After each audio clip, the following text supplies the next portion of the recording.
Good morning, ladies and gentlemen. Tax is more than just money, more than just figures on a payslip or numbers in an HMRC spreadsheet. It's about so much more. It's about what kind of a society we are, what kind of a society we become. Who pays and how much they pay doesn't just raise the money to pay for our vital public services. It reflects our values as a society. And that's why, as Liberal Democrats, we have bold, distinctive policies on tax. There is a common thread running through our approach to tax: fairness. Fairness means that everyone should pay their taxes, zero tolerance of evasion and aggressive avoidance. Fairness means that as we finish the job of balancing the books, we should ask those who have the most to contribute the most. And fairness means that those with the least should pay less, with those on the lowest incomes paying nothing at all. Reforming income tax has been at the core of our thinking for many years. That's why we committed in our 2010 election manifesto to raise the personal allowance and to do so dramatically. And we have delivered. We've lifted 3 million low-paid workers out of income tax altogether and given 27 million working people a tax cut worth £825 for the typical basic fare. This is the largest tax landscape for a generation. Delivering this has not been easy. Our coalition partners' reluctance to embrace this policy was very publicly expressed by none other than the Prime Minister himself. I'm sure you'll recall the phrase in the 2010 leaders' debates. He said, "I'd love to take everyone out of their first £10,000 of income tax, but we cannot afford it." I could see why he'd say that. After all, our coalition partners have a very different set of priorities. And that's because they have different values. And they've made that very clear every budget and every autumn statement during the last Parliament. But we fought our corner hard. When they wanted more for their married couples allowance, we fought for and delivered more income tax cuts for working people. When they wanted to cut inheritance tax, we fought for and delivered more income tax cuts for working people. When they wanted to put in place their misguided shares for rights scheme, we fought for and delivered income tax cuts for working people. The great news for working people in this country is that we were able to afford this policy, and how the Conservatives, now far from saying, they're scrambling desperately to try and take credit for its success. You know, there's a saying that there's only two things in life that are certain: death and taxes. Now there's a third certainty. When the personal allowance goes up, there's always a Tory somewhere wanting to take credit for it. But remember, when you see your pay packet at the end of this month, your taxes are only being cut because of the Liberal Democrats. We were told by Liam Byrne and by David Cameron that there was no money. Because of our responsible policies, we have found the money. And because of our Liberal Democrats, our single-minded commitment, that money has gone to working people.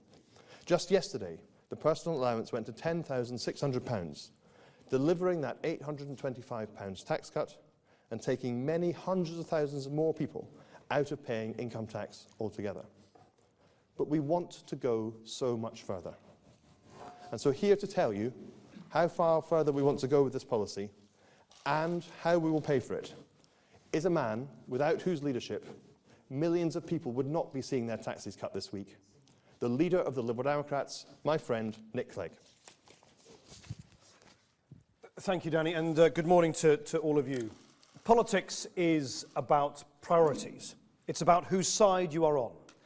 And nothing illustrates the difference between the Liberal Democrats and our opponents better than cutting taxes.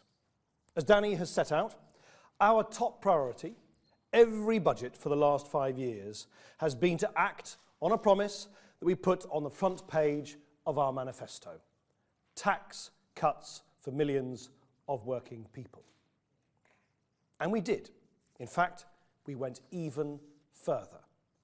The £700 tax cut for people on low and middle incomes became an £825 tax cut just this week.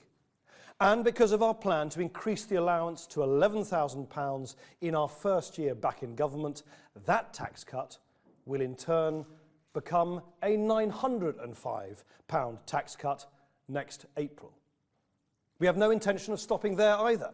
We will continue to cut taxes for millions of working people until you no longer pay anything on the first £12,500 that you earn.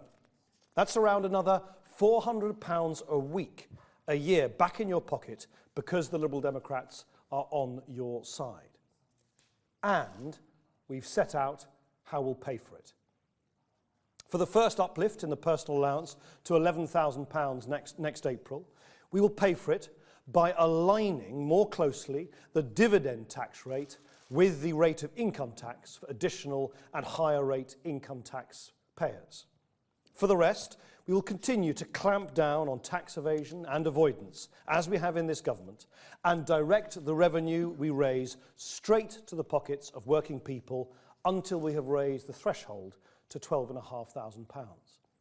Now, on the face of it, you might think the Conservatives have been won round to our way of thinking. After all, they're desperate to claim credit for the tax cuts and are now promising to cut taxes further themselves. The problem is, making life a little easier for working people has never been David Cameron and George Osborne's priority, and it isn't now. That's why they're planning much bigger tax cuts for the wealthy by raising the threshold for higher rate taxpayers. If you earn £100,000 a year, you will benefit to the tune of £1,900 from Tory tax plans. That is 5 times more than someone on the average salary of £27,000 will get. And the Conservatives plan to pay for it by cutting even more deeply the public services that you and I rely on. The bill for George Osborne's tax plans is £7.2 billion. So, who pays? We know they won't ask the richest in society to pay a penny more. They've said as much themselves. So to find that money, they will have to do what Tories do best: cut. That means cuts of 6.6% to public services just to pay for their tax commitments. To give you an idea of what that 6.6% means, it is the equivalent of cutting 10,000 police officers, 28,000 home care workers, 25,000 military personnel, and scrapping the 15 hours of free childcare for the most disadvantaged 2-year-olds that the Liberal Democrats have introduced in government. This is about fairness. The Liberal Democrats want to cut taxes for working people paid for by the wealthiest. The Conservatives want to cut taxes for the wealthiest paid for by the poorest. The Liberal Democrats' job in government has been, yes, to fix the economy, but to do so in the fairest way possible. We've had to drag the Conservatives to that position. Now they want to veer off from the balanced approach of the coalition so they can help their friends in big business and big houses and cut public services much more deeply than is necessary. The Liberal Democrats have made cuts because they were necessary, because we had to. David Cameron and George Osborne will cut much deeper because they choose to. But if the Conservatives will cut too much, Labour will, of course, borrow too much. Labour's plans mean borrowing £70 billion more than the Liberal Democrats will. That's more than we spend on education and the police put together.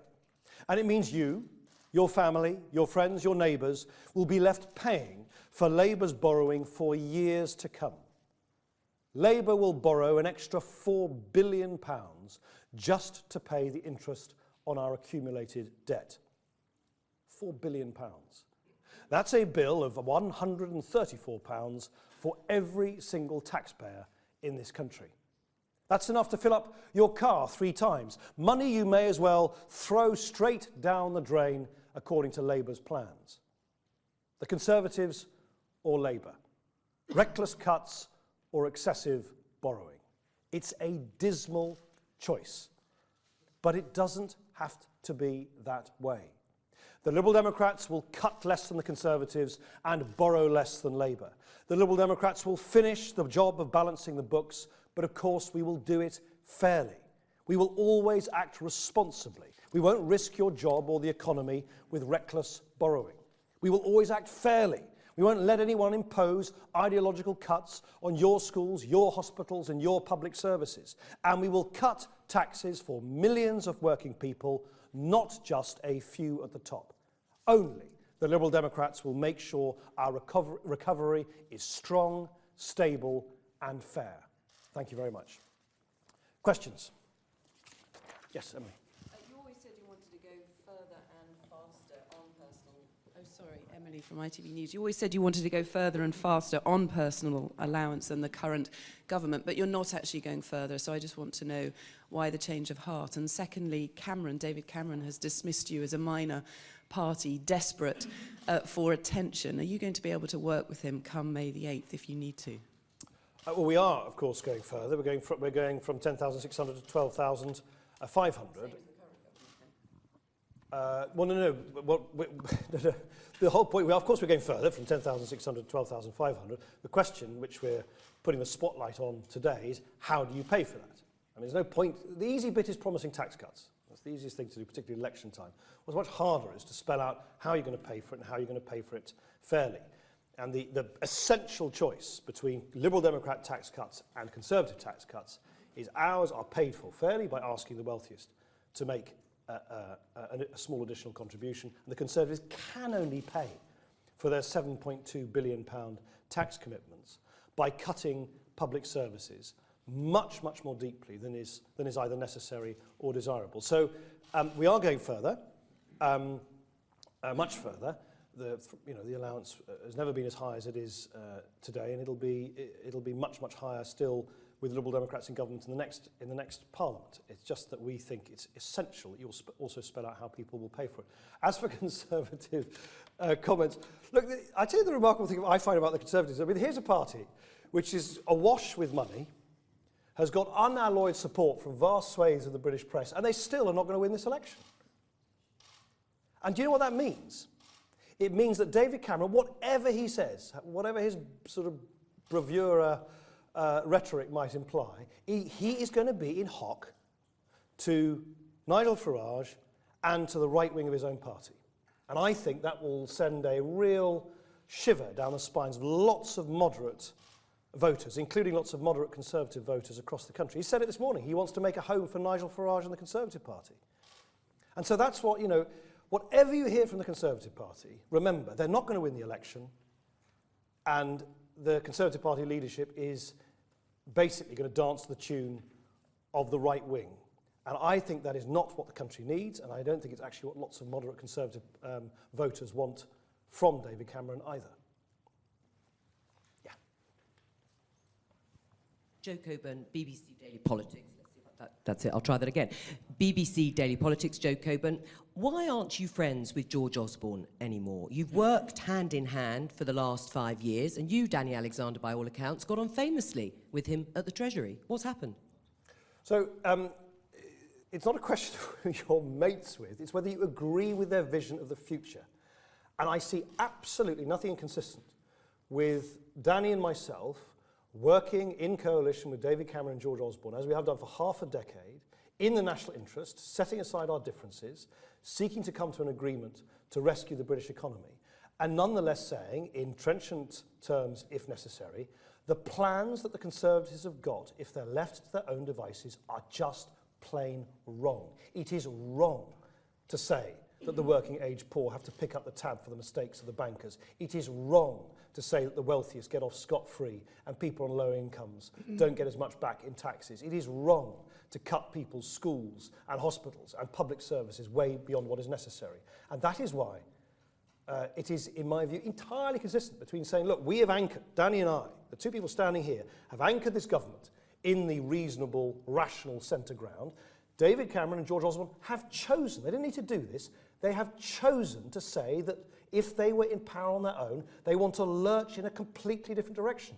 George Osborne spelt it out in the most lurid terms possible. I'll give him some credit. He hasn't hidden it. He made a major tub-thumping speech to rapturous applause from the Conservative Party faithful at their autumn party conference, where he said, we will depart from the course that we have taken over the last 5 years. We will instead cut. We will not ask anyone who's very wealthy to make a single extra penny in contribution through the tax system, and we will only gouge those savings out of the benefit support that is given to some of the poorest people in this country. Of course we're allowed to spell out that we think that's a really bad thing for the country. Did you any sense he was becoming a dangerous man in the last few weeks? Well, can I just add to what Nick has said? Because I think that the most striking thing is that over the last 5 years, as a coalition, we've pursued a moderate, balanced approach to sorting out the country's financial problems. We've ensured, for example, that the wealthiest make the biggest contribution to the painful process of deficit reduction that we've had to go through. The only party that is committed to sticking to that balanced, moderate, sensible approach to sorting out the country's finances and then turning the corner is us, the Liberal Democrats. The Conservatives are lurching off in a more extreme direction, saying that the wealthiest should make no further contribution to balancing the books, that the entire burden should fall on those on low and middle incomes. They're saying that we should carry on cutting way beyond the point at which the structural deficit is balanced. I think that is a lurch to the right, which the Conservatives are proposing. And the truth is, if people like the way that economic policy has been conducted over the last 5 years, the only party committed to sticking to the plan that we're on is us, the Liberal Democrats. And I think that we should point that out at every single occasion. But Joe, listen, you appear surprised. Can I suggest you look on the public record to what I said in response to George Osborne's speech last autumn? I could not have been more unambiguous. I said that the Conservative Party had revealed at their autumn party conference a plan to balance the books on the backs of the poor. And I said then, and I'll say again now, it was wrong. There's absolutely no surprise that I think that the direction the Conservative Party want to go on their own, as they announced at their own party conference, is totally wrong for this country. I said it then, I'll say it now, and I'll say it again and again and again until the British people hear it. Yeah. Thank you. Ben Riley-Smith from The Telegraph. You touched on the military impact that the Tories' 7 billion cuts would have. You say would lose 25,000 military personnel. Can you expand a bit more on that? How damaging for the British Army would these Tory cuts be, and would it leave Britain less protected? And a second issue, if I may, presumably you believe the Tories would fall below the 2% NATO obligation under these spending cuts. So just to understand what we have done, we've taken the cost of raising the allowance to £12,500, which is £5.6 billion, according to Treasury figures. The cost of the Conservative policy of raising the threshold, the point at which you start paying the higher rate of tax, is £1.6 billion. Put those two together, £7.2 billion. And we've then applied how you would find that money from unprotected. So we're actually giving the Conservatives a bit of credit. We're saying they won't, we're taking at face value that they won't take that from the NHS and schools.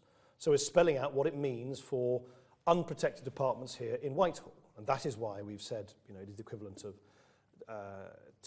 cutting 10,000 police officers, 28,000 home care workers, as you say, 25,000 military personnel, and perhaps most unfairly of all, scrapping the free childcare entitlement we're giving to 2-year-old toddlers from the poorest families in this country. If the Conservatives disagree with that, then tell us where's this going to come from in Whitehall? Which other department? If it's not going to come from the MOD, of course it would be bad for the defence of this nation. If the Conservatives take an axe to defence spending, which is driven by an ideological choice not to leaven and balance the fiscal plans with some tax increases from the very wealthiest. That is it is unavoidable that is what will happen. And the Conservatives, I think, have escaped so far any meaningful scrutiny about what it means for policing, what it means for fairness, what it means for the defence of the nation, if they don't ask those with the broadest shoulders to make any additional contribution whatsoever. And no wonder they have been so evasive about their commitments to the defence of the nation, because, curiously enough, for a party that was traditionally the party of law and order, the party of defence and so on, they are, to put it mildly, letting the nation's guard down. If they won a majority, do you think they would fall below that 2%? Danny, do you want to comment on that? Well, I think I'd just say that at the moment, the Tory sums don't add up at all. They're proposing swinging cuts, no tax rises to ask the wealthiest to make a contribution, way beyond what is necessary. And if all that falls on unprotected departments. That includes the MOD. And so I think if you go for a plan which is as extreme as the one the Tories are putting forward, then maintaining that 2% I think is pretty much impossible. I think that what you need to have is a balanced plan that enables, in the second half of the Parliament, public expenditure to grow as the economy grows. As I set out in the House of Commons a couple of weeks ago, our plan ensures that by the end of the Parliament, there's about £40 billion more per year to spend on public services than there is under the Tory plan. And that, of course, gives plenty of room for the sorts of choices that need to be made for public services in this country. Patrick. Could I just ask you about the distributional impact of your proposals? Because, as you know, I think it's 5 million people, lowest paid people, paying no income tax at all, so this won't benefit them whatsoever. And I think it's been researching only a quarter of the cost goes to the poorest 50% of households, and almost a third will go to the richest 20%. There are better ways to do this if you wanted to help the poor, because you've talked about fairness. Why have you not done that, such as national insurance? And just a second question, could I ask you whether you agree with the former Prime Minister that a European referendum would spell chaos? Okay, well, why don't I let Danny take the first question? I mean, self-evidently, people who don't pay income tax, yes. I mean, they're not going to. Well, that's just sort of stating the flaming obvious. But anyway, let me say. But by the way, I just find when people sort of say, and I'm not saying you're saying this, Patrick, but slightly sneeringly, someone who earns 15,000 is sort of too rich to benefit from a further tax. I just don't get it. I mean, these are people who don't feel rich at all. You know, as we've said here, the average income in this country is 27,000 people, and lots and lots of people on that average income will benefit massively. But I'll let Danny expand on that. Look, on Tony Blair's statement, I actually, of course, strongly agree with Tony Blair that the approach of the Conservative Party leadership to Europe is characterised entirely by sort of this sort of game of hokey-cokey with the Conservative Party, the right wing of the Conservative Party, and it's got nothing to do with the national interest. It's basically elevating internal party management to a very sort of misguided approach to the national interest in Europe and in the world. The only thing that Tony Blair either has or I think is likely to omit to point out is the only reason that the country has remained anchored in the centre ground and anchored in Europe, rather than allowing the sort of swivel-eyed brigade on the right, on the Conservative Party backbenchers to take over completely, is because the Liberal Democrats have been in office. And, you know, the mind boggles just to imagine what would have happened if we hadn't been around to act as a bulwark, saying, no, we're not going to allow internal party, Tory party tensions to disfigure the national interest and to shape the decisions we make about something as important about our place in Europe. And as I said earlier, I mean, just imagine a Conservative Party leadership entirely in hock to Nigel Farage and Peter Bone. It's just absolutely terrifying prospect. But that's, of course, what is perfectly possible and likely, certainly without the Liberal Democrats sitting around the cabinet table. But it has been said that you would accept a European referendum in a second coalition. A lot has been said about what I think or feel, almost always before I've even thought or felt any of the things alleged. What's the correct answer? Well, the correct answer is what we've legislated for. The correct answer is the Liberal Democrats believe, of course, there are circumstances in which a referendum should take place. When we give up decision-making authority to the European Union, when we're asked to pool sovereignty, we don't think any longer it is right or legitimate to take a decision like that over the heads of the British people. And then, of course, there should be a referendum. We legislated for it. You will read, by the way, truly stirring speeches from William Hague and David Cameron. You can look it up on Hansard, saying how important it is to guarantee in law the circumstances in which a referendum will take place, that the worst thing to do for the country is to pluck out an arbitrary date driven entirely by the internal politics of Westminster. And that is what we all agreed, 4 years ago or so. Since then, as you know, they've lurched in a different direction. They'll no doubt lurch again. I mean, the Conservative Party stance on Europe is so haunted by their own internal divisions that it keeps changing. It mutates every few weeks. And I've seen it in the 5 years we've been in government with them. They agreed with us at the beginning. In fact, they agreed with us so much we legislated on our stance. Then a few months later they changed, and then they sort of implied they would leave, and then they implied they wouldn't leave, and then they implied they would renegotiate, but they won't tell you what they'll renegotiate on. You'll have to ask a Conservative what on earth they actually believe on Europe. Can I just go back to the distributional point, because I think it's a good question, but it ignores the impact that the increases in the personal allowance have on work incentives. It assumes that the people you're talking about are always on low incomes, whereas I think there's increasing evidence that over the last 5 years, the policy of increasing the personal allowance has actually encouraged more people into work. It's helped to encourage more people to increase their hours in work, for people to improve their position, and that's precisely why we've focused so much on this. I think that in a country that's created 2 million jobs over the past 5 years, there's growing evidence that hundreds of thousands of those people wouldn't be in work if it wasn't for the dynamic effect that increases in the personal allowance have had on our economy and on our labour market.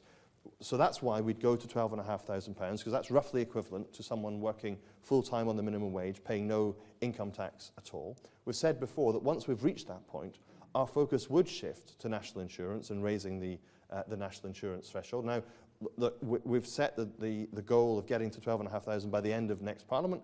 If we can do it more quickly, well and good. We'd like to, and I think that the progress we've made in this Parliament on measures to tackle avoidance and to tackle tax evasion, which we devote all of that revenue in the next Parliament, once we've balanced the books, to further increases in the personal allowance.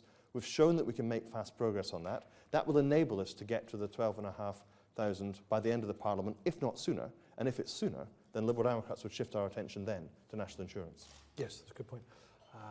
Yeah. Chris Mason from BBC News. Just picking up on that last point, I see our old friend tackling tax avoidance and evasion is part of the funding mechanism for pushing up the personal allowance. How confident can you be that that would generate the money that you need? And if you are confident, could you not have done more about it in this Parliament? Well, we've raised, on new measures to tackle avoidance, about £2 billion a year during this Parliament. We've got opportunities to go further in the next. We invested at the beginning of this Parliament in HMRC. That is protecting about another £10 billion of revenue every year by the end of this Parliament. But of course, we've also been leading this work internationally to revise the international tax rules, to get more money from multinationals and so on.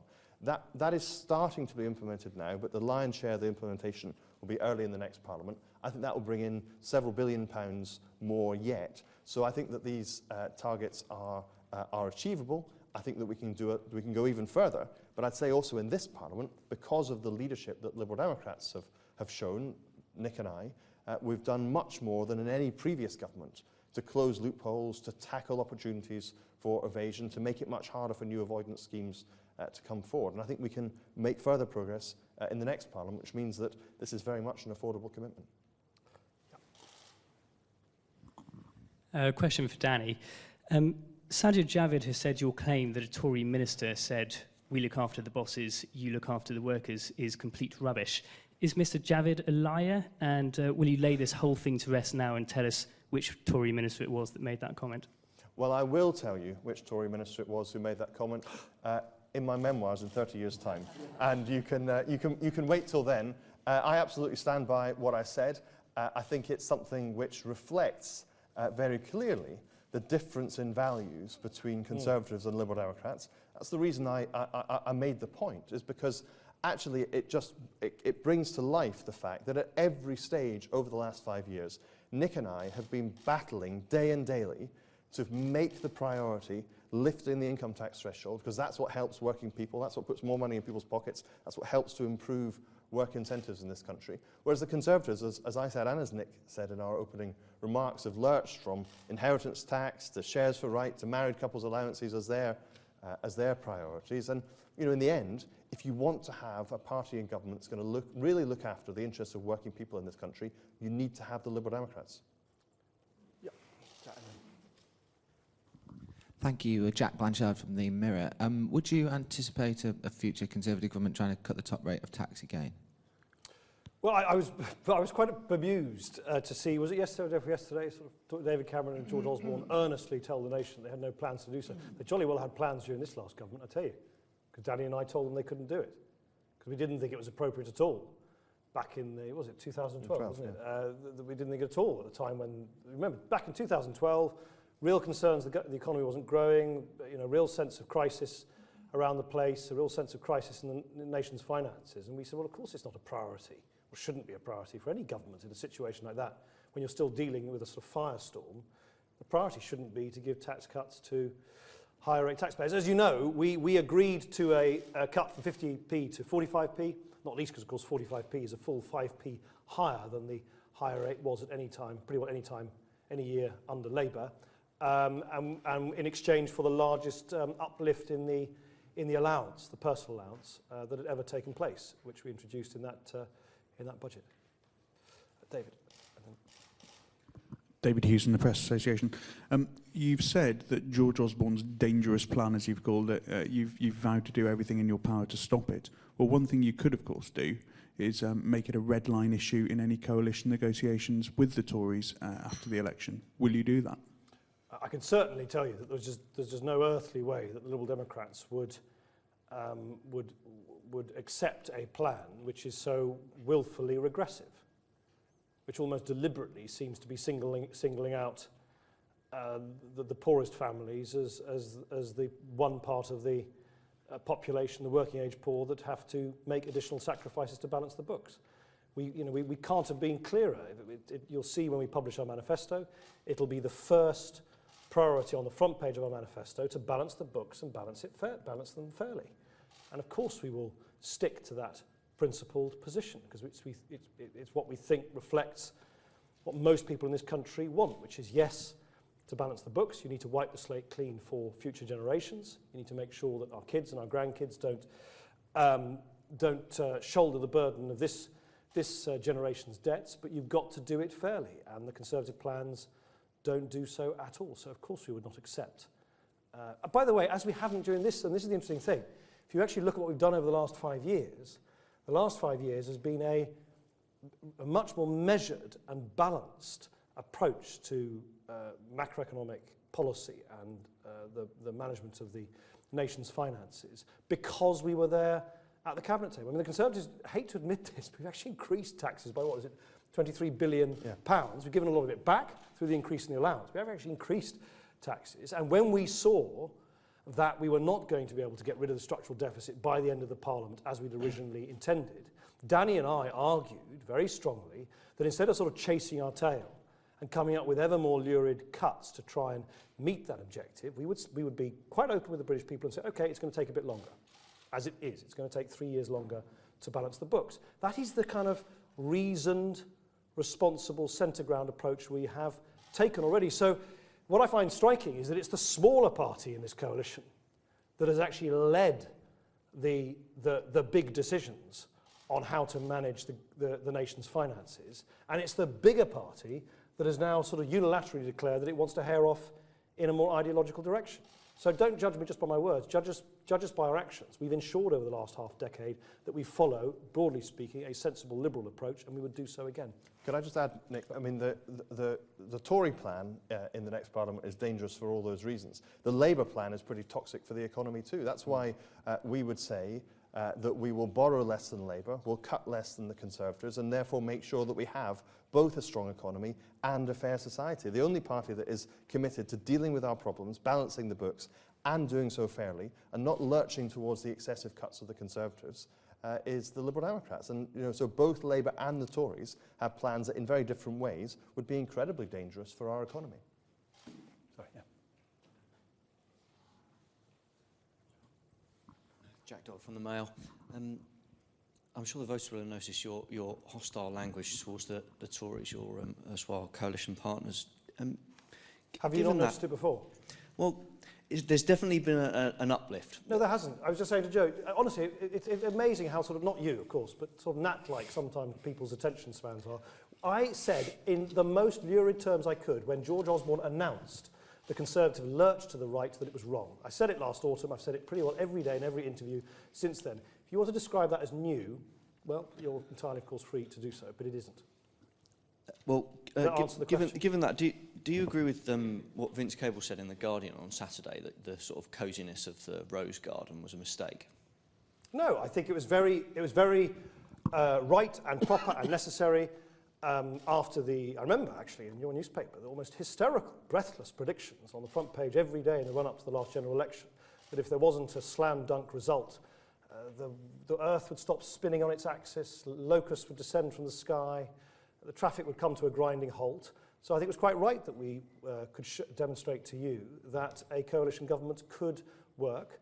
And then, of course, as you may remember, there have been breathless predictions almost every day that the coalition would come to an end. And I've been saying consistently all along, it wouldn't, it won't. We would see it through, and that is exactly what we have done. So look, we've been very consistent. Yes, we govern in the national interest in a coalition because that's what the British people wanted. No, the coalition was not going to fall apart despite all the predictions to the contrary. And yes, throughout, I did not hold back, and of course I shouldn't hold back, in spelling out the disagreements that exist between the Liberal Democrats and the Conservatives. What I find curious is that there are still folk who struggle to understand what coalition is. Coalition is what it says on the tin. It is two different parties. And when I hear suggestions quite regularly on the pages of the Daily Mail that somehow the Liberal Democrats should just pipe down, and how dare the Liberal Democrats speak up for themselves, shouldn't they just dutifully applaud anything the Conservatives say? That is not what a coalition government is. A coalition government is two parties acting in the national interest with different values, different philosophies, different views of the future, but nonetheless acting in a grown-up way in the national interest. And I'm incredibly proud that we have done just that over the last half a decade. Anybody else? No? Thank you very, very much. Thank you. Thank you.